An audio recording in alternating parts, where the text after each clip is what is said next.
अवधूत चिंतन श्री गुरुदेव दत्त श्री स्वामी समर्थ. तुम्हा सर्वांचं आपल्या चॅनलमध्ये खूप खूप स्वागत करते आणि आजच्या या नवीन व्हिडिओला सुरुवात करते. उद्या आहे मार्गशीर्ष महिन्यातला पहिला गुरुवार.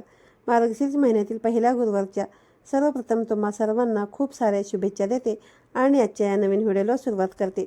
मार्गशीर्ष महिना अगदी बघा चालू होऊन 4-5 दिवस झालेले आहेत आणि मार्गशीर्ष महिन्यामध्ये कोणत्या गोष्टींची आपल्याला काळजी घ्यायची आहे, कोणते नियम आपल्याला पाळायचे आहेत. गुरुवारी येत आहे तर बघा उद्या, आणि केस धुवायचे का, फरशी पुसायची का, या सर्व प्रश्नांची उत्तरे तुम्हाला आजच्या या व्हिडिओमध्ये मिळणार आहेत. त्यामुळे व्हिडिओ स्किप न करता शेवटपर्यंत पहा आणि चॅनलवरती नवीन असाल तर चॅनलला नक्की सबस्क्राईब करा आणि असेच नवनवीन आणि माहितीपूर्ण व्हिडिओ पाहण्यासाठी बेल आयकॉनला देखील क्लिक करा. त्यामुळे जेव्हा कधी आपले नवीन व्हिडिओ अपलोड होतील त्याचे सर्वात अगोदर नोटिफिकेशन जे आहे तर ते तुम्हाला मिळेल आणि तुमचा एकही व्हिडिओ मिस होणार नाही. मार्गशीर्ष महिना ह्याचा सगळ्यात पहिला गुरुवार तो उद्या आहे, 5 तारखेला आहे. तर मार्गशीर्ष महिन्याच्या सुरुवातीपासूनच लक्षात ठेवायचं आहे की सगळ्यात पहिला तुम्हाला जो प्रश्न पडला असेल की बघा मार्गशीर्ष महिन्यामध्ये गुरुवारी केस धुवायचे का, तर गुरुवारी केस धुवायचे नाही, कारण आपला गुरुग्रह कमजोर होतो आणि आपल्या आयुष्यामध्ये बऱ्याच अडचणी येत असतात. ज्यांना बघा ज्यांची श्रद्धा असेल त्या आणि ज्यांना पटत असेल ना त्यांनीच हे नियम पाळावेत, बाकीच्यांनी नाही पाळले तरी देखील चालेल. त्यानंतर मग काय करावं, तर बघा बुधवारी जे नियम वगैरे पाळतात ना तर मग त्या लोकांनी आज म्हणजे बुधवारीच तुम्हाला डोकं वगैरे धुवून घ्यायचं आहे. त्यासाठी तुम्हाला जर वाटत असेल तर बघा ब्रह्मचर्याचं पालन देखील तुम्हाला करायचं आहे बुधवार, गुरुवार. आणि गुरुवारी घरामध्ये बघा मांसाहारसुद्धा आपल्या बनवायचं नाही आहे, अजिबात मांसाहार करायचे नाही, म्हणजे तुमचे गुरुवारचे उपवास एकदम व्यवस्थित पार पडतील आणि तुम्हाला कुठल्याही प्रकारचा मनामध्ये कुठलाही गिल्ट जो आहे तर तो राहणार नाही. बघा मी नॉनव्हेज खाल्लं होतं किंवा माझं असं झालं होतं असे कुठलेही प्रश्न बघा तुमच्या मनामध्ये जे आहेत ना तर ते राहणार नाहीत. सगळ्यात पहिल्या प्रश्नाचे उत्तर बघा तुम्हाला मिळाले असेलच.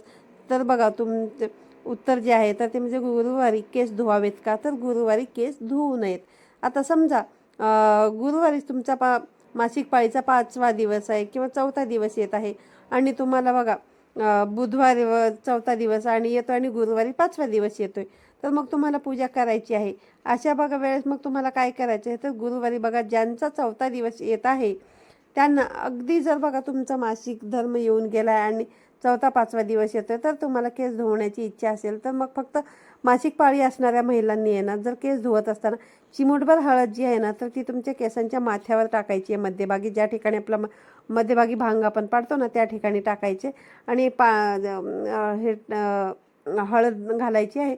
आणि जे आपण केस धुणार आहोत ना त्या पाण्यामध्ये सुद्धा तुम्हाला चिमूटभर हळद जी आहे ना तर ती घालायची आहे आणि त्यानंतर मग डोक्यावरून तुम्हाला आंघोळ करायची आहे. जेणेकरून काय होईल की जे दोष असतील ना तर ते दोष कमी होतात. आणि गुरुवारी केस धुवू नये याचं कारणच असं आहे की आपला जो गुरुग्रह आहे ना तर तो कमजोर होऊ नये, म्हणून आपण गुरूंची इतकी सेवा करतो. आणि मग आपला गुरुग्रह जर कमजोर झाला तर मग आपल्याला पुढे आयुष्यामध्ये बरेच त्रास होत राहतात. म्हणून तुम्हाला हे सगळं मी आहे ना माहिती आजच्या या व्हिडिओमध्ये सांगत आहे. तर आता गुरुवारी दुसरा प्रश्न बघा, गुरुवारी फरशी पुसावी का, तर बघा गुरुवारी सगळ्या घरातली फरशी पुसू नये, पण ज्या ठिकाणी आपण जेवायला बसतो जिथं आपण खरकटं वगैरे सांडलेलं असतं ते पुसलं तरी देखील चालू शकतं.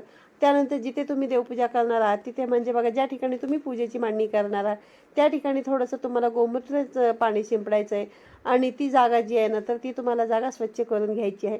काहीही हरकत नाही ही जागा तुम्ही पुसून घेतली तर. सगळ्या बघा संपूर्ण घरची फरशी पुसायची का, तर नाही, सगळ्या घराची संपूर्ण घर तुम्हाला पुसून घ्यायची गरज नाही. ज्या भागामध्ये तुम्ही पूजेची मांडणी करणार आहात ना तेवढ्याच भागातली जी फरशी जी आहे ना तर ती तुम्हाला पुसून घ्यायची आहे. तर आता ही झाली तुमच्या 2 प्रश्नांची उत्तरे. अजून तुम्हाला बघा मार्गशीर्ष महिन्यामध्ये काय काय काळजी घ्यायची आहे, तर मार्गशीर्षचा गुरुवार ज्या वेळेस येत असतो ना त्यावेळेस तेव्हा सकाळी सगळ्यांनी लवकर उठायचं आहे, स्वच्छ आंघोळ करायची आहे, डोक्यावरून नाही स्वच्छ आंघोळ करायची आहे. पाण्यामध्ये आंघोळ करताना चिमूटभर हळद घालायची आहे. त्यानंतर घराची स्वच्छता करायची आहे, उंबरठ्याला हळदीचे लेपन करायचं आहे, दरवाजाला गोमूत्र आणि पाण्याने स्वच्छ पुसून घ्यायचं आहे. त्यानंतर दरवाज्यावरती स्वस्तिक हे शुभचिन्ह काढायचं आहे, ओम चिन्ह हे शुभचिन्ह काढायचं आहे. हे काढून झाल्यानंतर तुम्हाला सकाळी तुमची नेहमीची देवपूजा जी आहे देवघरातली ती करून घ्यायची आणि देवपूजेसोबतच चौरंग मांडून बघा ह्या गुरुवारच्या पूजेची मांडणी किंवा पाठ मांडून तुम्ही गुरुवारच्या पूजेची मांडणी जी आहे तर ती तुम्हाला करायची. पूजेची मांडणी कशी करावी याबद्दलचा सविस्तर व्हिडिओ जो आहे तर तो आपल्या चॅनलवरती दिलेला आहे. त्याची लिंक मी तुम्हाला डिस्क्रिप्शन बॉक्समध्ये देतो. ज्या लोकांनी पाहिलेला नाही आहे ना त्या लोकांनी आवर्जून तो व्हिडिओ पाहू शकता. बघा, गुरुवारची मार्गशीर्षची पूजा घरच्या घरी साध्या पद्धतीने कशी करावी याचा देखील व्हिडिओ आपल्या चॅनलवरती अपलोड झालेला आहे. मांडणी सकाळी करून ठेवावी, संध्याकाळी बघा आणि घरामध्ये 7 वाजता बरोबर लक्ष्मी येण्याची 3 सांजेची जी वेळ असते या वेळेमध्ये तुम्हाला कथा वाचायची आहे, आरती करायची आहे आणि सगळे काही पूजा अर्चा जी आहे तर ती तुम्हाला संध्याकाळीच करायची आहे. नैवेद्यासाठी तुम्हाला आठवणीने मखाण्याची खीर किंवा मग शिरा किंवा तांदळाची खीर, शेवयाची खीर हे तुम्ही बनवू शकता. बघा, प्रत्येकाकडे मखाणा असेलच असं नाही, त्यामुळे इथे मी तुम्हाला पर्याय दिलेले आहेत. तर माता लक्ष्मीला ना मखाण्याची खीर ही अतिशय प्रिय असते. त्यामुळे बघा, मखाण्याची खीर कशी करायची तर बघा, मखाणे जे आहेत ना तर ते थोडेसे तुम्हाला तुपावरती हलकेसे असे परतून घ्यायचे असतात. हलकेसे परतून घ्यायचे म्हणजे काय, तुपावरती हे भाजून घ्यायचे मखाणे. त्यानंतर ड्रायफ्रूट्स हे सुद्धा तुम्हाला तुपामध्ये भाजून घ्यायचे आहेत आणि मिक्सरला थोडेसे बारीक करून घ्यायचे आणि अर्धा लिटर दुधामध्ये आहे ना किंवा मग तुम्हाला जितक्या दुधाची खीर बनवायची आहे त्या ह्याच्यामध्ये दुधामध्ये हे सर्व टाकून दूध उकळवून घ्यायचं आहे. त्याच्यानंतर त्याच्यामध्ये तुम्हाला साखर घालायची आहे, वेलची पावडर घालायची आहे आणि मखाणे अशा पद्धतीने तुम्ही जर बनवलात ना तर मखाण्याची खीर जी आहे तर अगदीच एकदम चविष्ट खीर अशी तयार होते. कारण बघा, बऱ्याच जणांना माहीतच नाही की मखाणा म्हणजे काय. मखाणा म्हणजे बघा, कमळाच्या ज्या बिया असतात ना त्या म्हणजेच फुललेले जे मखाणे त्या बिया फुलवतात आणि त्याचे मखाणे बनवत असतात. जसा साबुदाणा छोटा असतो आणि तो फुलवतात तसं बघा मखाण्याच्या बियासुद्धा फुलवल्या जातात आणि त्या खाण्यासाठी अत्यंत पौष्टिक अशा असतात. लहान मुलांना तर आवर्जून मखाणे खायला द्यावेत आणि आपल्याला सुद्धा खाण्यासाठी ते खूप चांगले असतात. तर तुम्हाला सांगते की मखाण्याच्या खिरीचा नैवेद्य दाखवला तर अतिशय उत्तम मानला जातो. कारण माता लक्ष्मीसाठी मखाण्याची खीर बघा, जर तुम्हाला कुठली खीर नसेल तर मग आहे ना तुम्ही नुसतं मखाणा जरी दाखवला ना तरीसुद्धा चालेल, पण खीर दाखवली तर खूप चांगलं. त्याचप्रमाणे बघा, गुरुवारी आपल्याला काळे वस्त्र जे आहेत तर ते परिधान करायचे नाही आहेत. कुणीही बघा काळे वस्त्र जे आहेत ना किंवा काळा ब्लाऊज वगैरे असेल तर तो परिधान करायचा नाही आहे. तर बघा, असे वस्त्र घालून गुरुवारी जर पूजा केली ना तर ते आपण बघा काळ्या रंगाला बऱ्याच ह्याच्यामध्ये अशुभ मानत असतो. त्यामुळे काळा रंग शक्यतो तुम्ही या दिवशी वापरू नका. त्यानंतर मग इतर तुम्ही शक्यतो ना उद्याच्या दिवशी तुम्हाला पिवळे कपडे परिधान करण्याचा प्रयत्न करा. हा नियम जो आहे ना तर तो तुम्हाला अवश्य पाळायचा आहे. जर तुमच्याकडे पिवळे नसतील तर इतर कुठल्याही रंगाचे कपडे घालू शकता तुम्ही. फक्त काळ्या रंगाचे जे कपडे आहेत ना तर ते तुम्हाला परिधान करायचे नाही आहेत. त्याचबरोबर तुमच्या घरामध्ये मांसाहार जो आहे तर तो कटाक्षाने टाळायचा आहे. बघा, बाहेरून सुद्धा खाऊन यायचं नाही आहे किंवा घरामध्ये सुद्धा बनवायचं नाही आहे. मार्गशीर्ष गुरुवार किंवा मार्गशीर्ष महिनाच हा इतका पवित्र महिना मानला जातो की बघा, माता लक्ष्मी साक्षात आपल्या घरामध्ये विराजमान असते आणि तुम्ही एवढं सगळं जर देवाचं मनापासून करता आणि मग तुमच्या घरामध्ये जर बुधवार गुरुवार किंवा मग मार्गशीर्ष महिन्यामध्ये मांसाहार झाला नाही पाहिजे बघा. कारण आपल्या बघा तोंडावरती जिभेवरती आपलं नियंत्रण असणं ना हे अत्यंत आवश्यक आहे. कोणत्याही देवासाठी हे योग्य नाही आहे, म्हणून मी तुम्हाला हे नियम जे आहेत ना तर ते पाळायचे आहेत असं मी सांगितलेलं आहे. तर बघा, तुम्हाला जबरदस्ती मी करत नाही आहे. शेवटी ज्याची त्याची भाव असतो, ज्याची त्याची इच्छा असते. त्यामुळे ज्यांना जे काही चांगलं घ्यायचं आहे ते चांगलं या व्हिडिओमधून घेऊ शकतात. त्याचप्रमाणे बघा, गुरुवारी घरामध्ये कोणत्याही प्रकारचे व्यसन होणार नाही. दारू, मद्यपान हे असं इतरही कोणी घरामध्ये पिऊन येणार नाही याची तुम्हाला काळजी घ्यायची आहे. घरामध्ये वादविवाद होणार नाही त्याची काळजी घ्यायची आहे. एकमेकाला कुणालाही अपशब्द बोलायचे नाही आहेत, भांडायचे नाही आहेत, शिवीगाळ करायची नाही आहे. तुमच्या घरामध्ये जर छोटी मुलं असतील तर गुरुवारी त्यांची देखील तुम्हाला एक छोटी मुलगी असेल ना तुमची तर त्या मुलीची देखील तुम्ही तुमच्या घरामध्ये तिची पूजा जी आहे तर ते करू शकता. तिचे पाय धुवू शकता, तिच्या पायावरती स्वस्तिक चिन्ह काढू शकता आणि स्वस्तिक चिन्ह काढून तुम्हाला तिची पूजा अर्चा करायची, फूल व्हायचं आहे आणि असं तुम्ही प्रत्येक गुरुवारी जे आहे ना तर ते करू शकता. गुरुवारी तुम्हाला पूजा झाल्यानंतर तुमच्याकडे ज्या कोणी सवाष्ण महिला येतील त्यांना तुम्हाला हळदी कुंकू, एक फळ त्यांच्या हातामध्ये द्यायचं आहे. कोणत्या रूपामध्ये माता लक्ष्मी तुमच्या घराकडे येऊ शकते, त्यामुळे तुम्हाला हे जे नियम आहेत ना तर हे नक्कीच पाळायचे आहेत.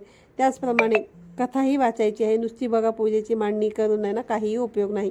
कथाही वाचायचीच आहे, महालक्ष्मीची आरती म्हणायची आहे, महालक्ष्मी अष्टकम म्हणायचं आहे आणि तुम्हाला श्रीसूक्त म्हणायचं आहे. इतक्या सेवा तुम्हाला करायच्याच आहेत. या सेवा केल्या तर तुम्हाला अत्यंत जास्त या गुरुवारच्या पूजेचा जो फलप्राप्ती आहे ना तर ती होईल. हे गुरुवार तुम्ही या मार्गशीर्ष महिन्यापासून ते वर्षभरसुद्धा धरू शकता. म्हणजे काय, जसं बघा आपण दर शुक्रवारी वैभव लक्ष्मी मातेची पूजा मांडत असतो, तसे हे गुरुवार मार्गशीर्ष महिन्यातला पहिल्या गुरुवारपासून संकल्प करायचा की संकल्प करत असताना हातामध्ये पाणी, अक्षता, फूल घ्यायचं, नाव सांगायचं, गोत्र सांगायचं आणि तुमचं राहण्याचं ठिकाण हे सर्व बोलून आहे तुम्हाला मी अमुक अमुक 11 गुरुवार करणार आहे, एवढे एवढे गुरुवार करणार आहे असं म्हणून आहे तुम्ही हे कंटिन्यू जे आहे ना ते वर्षभर हे व्रत जे आहे ना तर ते करू शकता. दर गुरुवारी वर्षभर तुम्ही हे व्रत जे आहे तर ते करू शकता. हे अत्यंत तुमच्यासाठी फायदेशीर असेल. ज्यांना आर्थिक संकटांचा सामना करावा लागतो बघा, आर्थिक तंगी दूर करणारे, कर्जमुक्ती करणारे, आर्थिक भरभराटी, घरामध्ये सोनं नाणं श्रीमंती हे सगळं आपल्या येण्यासाठी गुरुवार जे आहे ना तर ते उपवास धरत असतात आणि यातली कहाणी वाचली जाते आणि याची आरती देखील केली जाते. प्रत्येक गुरुवारी जर तुम्ही करणार असाल तर हेच नियम तुम्हाला यापुढे सुद्धा लागू होतील. मात्र जर 11 गुरुवार करणार असाल तर अवश्य करा. ज्यांना इच्छा असेल त्यांनी हा एक मात्र आहे की बा स्वामींचे गुरुवार आणि हे गुरुवार जे आहे ना तर ते एकत्र तुम्हाला धरता येणार नाहीत.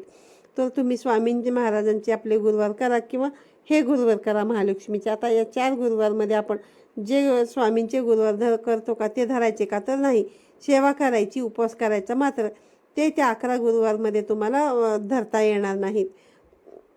11 गुरुवार हे 4 गुरुवार वगळायचे आणि तिथून पुढे तुम्हाला कंटिन्यू करायचे. याच्यामध्ये त्रास म्हणू नका की बाई हे माझे 4 गुरुवार वाया गेले, असं नाही. आपल्याकडून जास्तीची सेवा घडली, महाराजांनी 4 गुरुवार आपल्याकडून जास्तीचे करून घेतले, यातूनच बघा आपल्या हातून सेवा घडली. असं बघा तुम्हाला मानून घेऊन आहे ना चालायचं आहे. त्याचं ओझं जे आहे ना ते तुमच्या मनावरती आणायचं नाही, दडपण आणायचं नाही की 4 गुरुवार माझे चुकले, तिथून पुढचे मला 4 गुरुवार करायला लागणार आहेत. व आपले 4 गुरुवार जे आहेत ना तर ते बुडत नाहीत. महाराजांना आपली सेवा त्यांच्यापर्यंत पोहोचते, त्याची काळजी ते महाराज घेत असतात, त्याची काळजी तो करायची तुम्हाला काही गुरुवार नाही. ते गुरुवार आणि स्वामींचे गुरुवार आणि मार्गशीर्षचे गुरुवार जे आहेत ना तर ते तुम्ही एकत्रित धरू नका. शेवटच्या गुरुवारी एकादशी येत आहे, त्याची देखील माहिती तुम्हाला मी लवकरच सांगेन आणि तुमच्यासाठी आहे ना एक नवीनच व्हिडिओ मी तुम्हाला घेऊन येईन. तर बघा आजच्या व्हिडिओमध्ये सांगितलेली माहिती तुम्हाला आवडली असेल तर व्हिडिओला लाईक करा, शेअर करा. पुन्हा भेटूया अशाच एका नवीन आणि माहितीपूर्ण व्हिडिओमध्ये. तोपर्यंत सर्वांना श्री स्वामी समर्थ.